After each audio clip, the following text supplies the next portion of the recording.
Okay, Econ 180 students, sorry about the technical difficulties, but since the internet is down, I will record the video that I would have given you through Canvas or through Zoom, and I'll post it to Canvas since it'll be less than an hour, hopefully.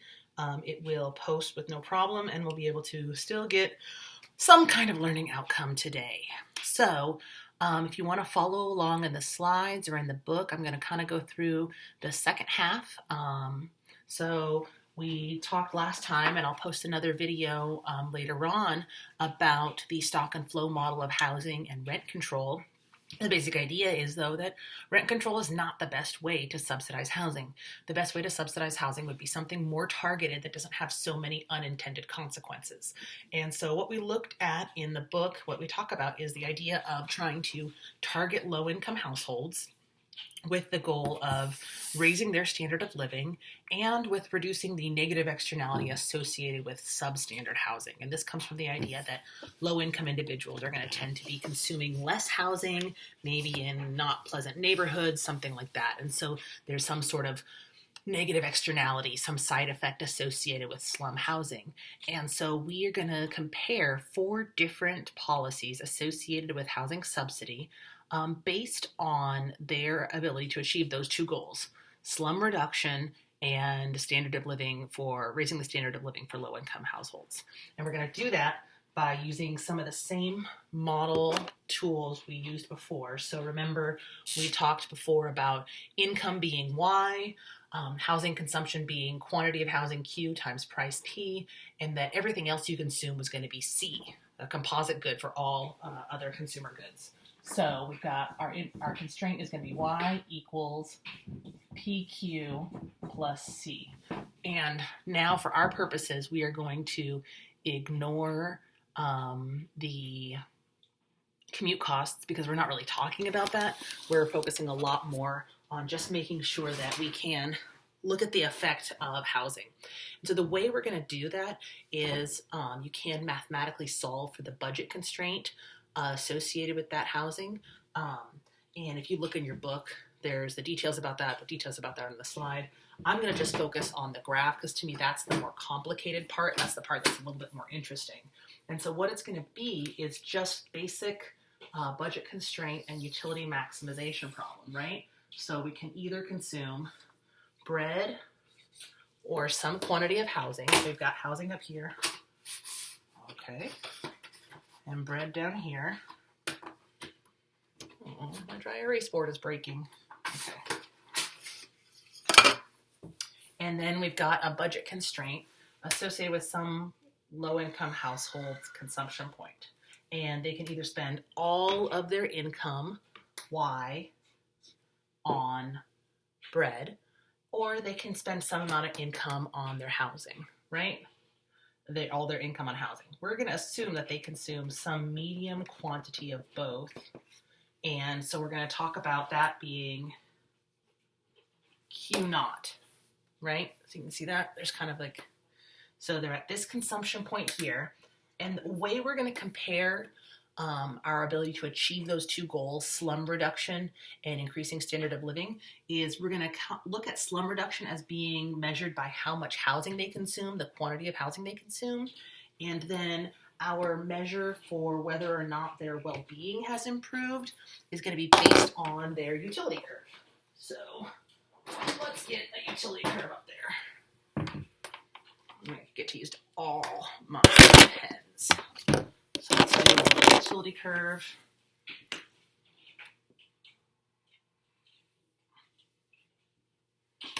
Cool. So that's an indifference curve associated with that level of utility. So that's our initial case. The first policy we're going to look at is called the proportional rent subsidy. And the proportional rent subsidy just says, what if the government pays part of your rent? And it's going to be a function of however much housing you consume, but we'll say that the government pays beta, some proportion of rent, 10%, 30%, 60%, something like that. So that's going to change the income constraint for the household to be Y equals C plus 1 minus beta PQ. Does that make sense? So now they're still going to spend their income on either housing or consumption goods, but they only have to spend 1 minus B. They only have to pay for 1 minus B proportion of the housing costs. So if the government's going to pay 30% of the housing costs, they only have to pay the other 70%. What that's going to have the effect of in terms of our budget constraint is it's going to, there we go, rotate that budget constraint out from this point here, this maximum bread consumption point. And that's because they aren't going to be able to spend any of that money. It's not going to change their ability to consume the maximum consumption they have for other goods. It's just going to increase. It's going to increase their consumption relative to how much housing they consume. So it's going to look like something like. Stop moving.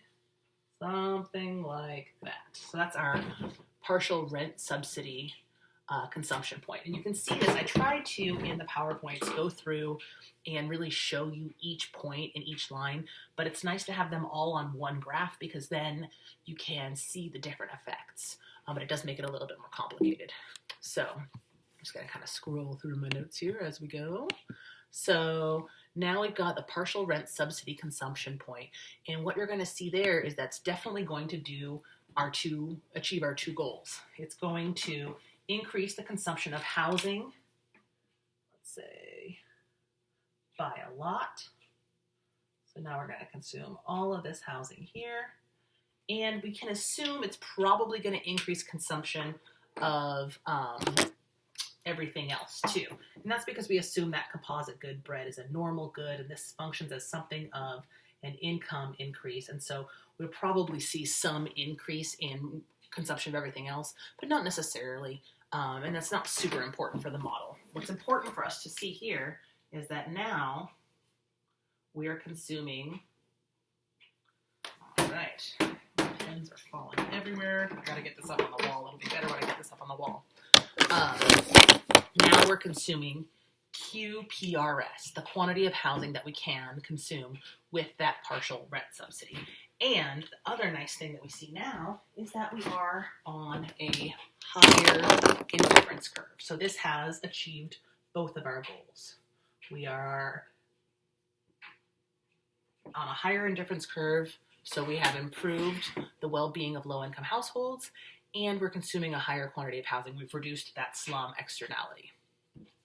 So the next part says that we want to compare all of these policies while holding the income constraint, or not the income constraint, while holding the expenditure constant. So however much we decide our proportional rent subsidy is going to be, whatever that proportion of rent we're going to pay is, whatever beta is, that's going to give us our expenditure level. And so from now on, we're just going to assume that whatever that amount of money was, every other housing affordability policy or housing subsidy policy is going to have the same expenditure level. And we're going to call that G.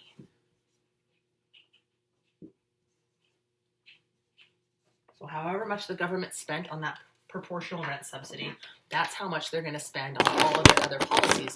And that allows us to do, a one-to-one comparison, saying, okay, if we're going to spend this much, if we're going to spend $500 on a proportional rent subsidy, let's spend $500 on an income grant or housing vouchers or public housing.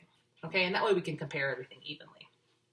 So the next policy we want to look at is an income grant. And income grants are basically just cash, right? Instead of paying 30% of your rent, we're just going to give you $500. And maybe we would have used that for rent, whatever. We're just going to give you the money and trust that you will make the choice as the low-income individual to allocate those resources in the best way possible. And this is basically the kind of thing you hear people talk about when they talk about universal basic income that Andrew Yang was talking about, what we're looking at with this new stimulus package, right, to help us with the COVID-19 outbreak. It's just giving people money with the understanding that they're going to know best how to allocate it.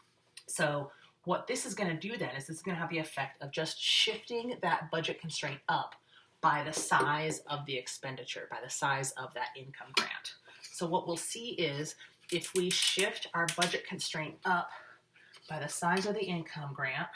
I'm going to use a straight edge here because there's some tricky stuff in this. Oh, don't move.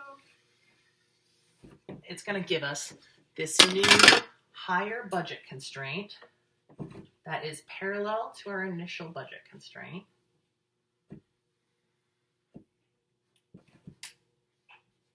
And that goes through this original, this consumption point on the partial rent subsidy budget constraint. And that's because that's one of the possible options, right? If this consumption point represents a bundle of housing and everything else that someone would consume with this amount of expenditure, with this amount of subsidy, then it stands to reason that giving them cash or giving them the partial rent subsidy, you could have that consumption point be the same, right? Because it's the same amount of money. So you want this point, this proportional rent subsidy point, to be included on your income grant graph because it is one of the potential consumption combinations or bundles of consumption that you could have with that income grant, right? Does that make sense? I hope that makes sense. If not, put it in the discussion. We'll talk about it more, okay? Ask me a question in the discussion component of Canvas, and we'll talk about it some more. So now we have our income grant, and what we're going to see there is a couple of different things. First of all, our households are going to tend to spend more money on everything else than they do on housing. So they can consume a point all the way out here. Let's say it's right here.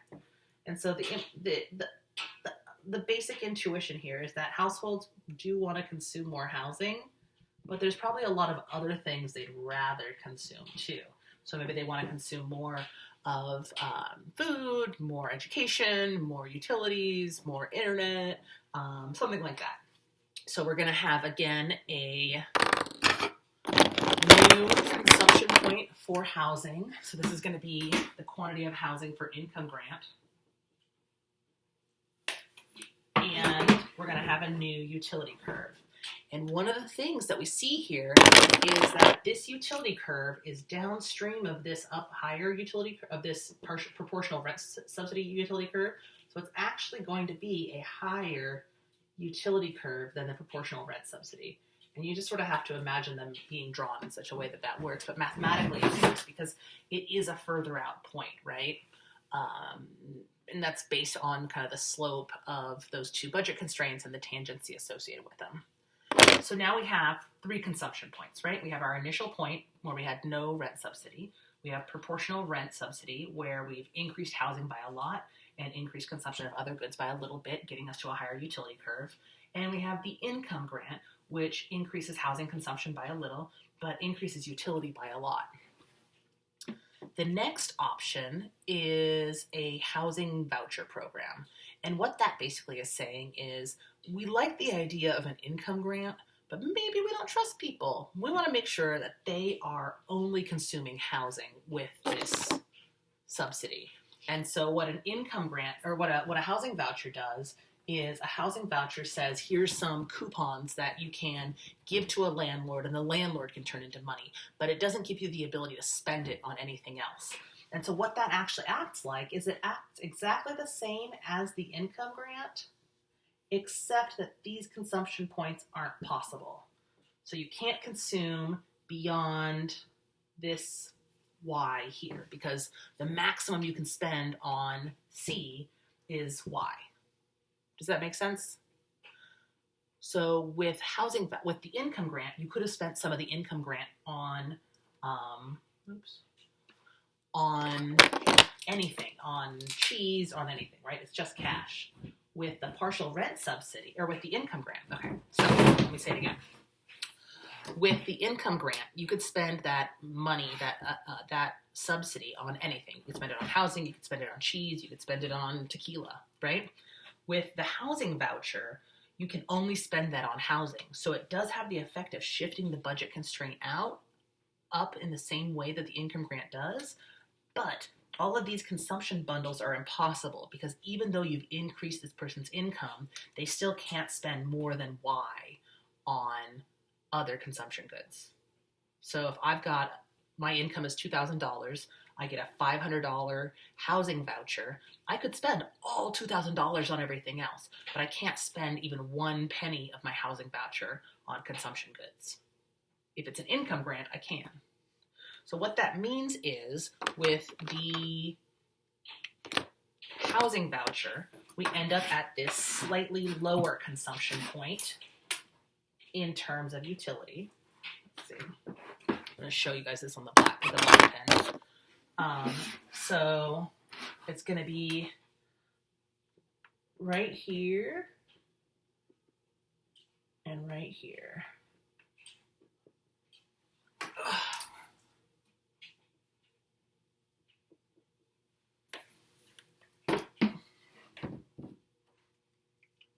Now it's kind of messy there now, right?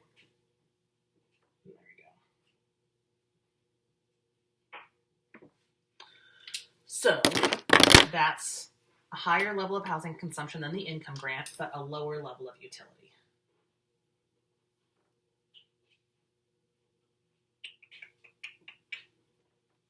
Cool. The fourth housing subsidy program says, basically, let's not give people money. It's just not a good idea. Instead, what we're going to do is we're going to generate public housing. And what that means is the government is going to subsidize the cost of housing production and make housing available to low-income households. And so you can think about like a housing project or something like that. And that doesn't actually do anything to the individual's budget constraint. They don't get any subsidy, no voucher, no money, nothing like that. It just allows them to consume a higher quantity of housing given their same budget constraint. And we can sort of, there's kind of a waving of the hands with respect to how much housing they're going to consume. But let's say it's some point here. Okay, so that's public housing quantity. And so what we see here is we're still using this same initial budget constraint, but the cost of consuming this much higher level of housing is relatively low, right? So for the price that they would have spent to consume Q naught, they can consume PH. So their budget constraint doesn't change. Their consumption of C doesn't change. They just consume a higher quantity of housing given the because it's public housing and so it's subsidized. It's paid for by the government. Sound good? That's going to be on a lower utility curve than the partial rent subsidy. And so we get a really interesting outcome here. And this is the point that the book makes, and I think it's a really interesting intuition. If we look at our four policies, we've got proportional rent subsidy.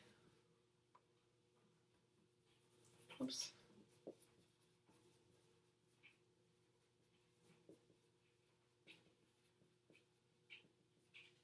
We have an income grant. We have a housing voucher.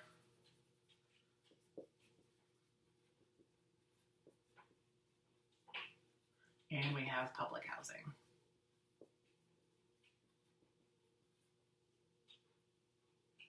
Ooh, there we go. If we compare these in terms of how they achieve our two goals, if we look at which one gives us the highest utility, which is how we measure the improvement of the life of the well-being of our low-income households, income grants number 1, housing vouchers number 2, proportional rent subsidies number 3, public housing is number 4. If we look at which one gives us the highest consumption of the quantity of housing, which was our measure of slum reduction, we're going to see the opposite pattern. Public housing gives us the highest quantity of housing. Proportional rent subsidy comes in second. Third is housing voucher. And fourth is income grant. And then the discussion question that I like to have at this point is, first of all, which of these might be most politically viable?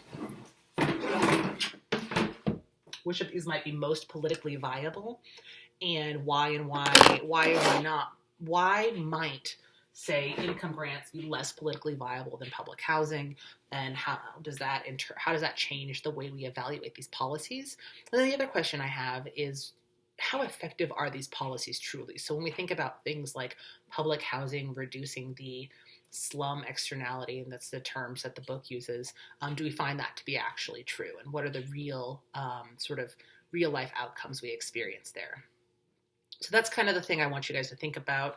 I'll put up another, I'm going to try and keep these videos really short, and so that Canvas has an easy time with them. So I'll do another one on stock and flow model. I'll do another one on the homelessness, and that way you guys will get as much information as possible. Let me know what questions you have. I should get my internet back later on today, and I look forward to hearing from you and hearing what your thoughts are. All right? Be safe. Wash your hands.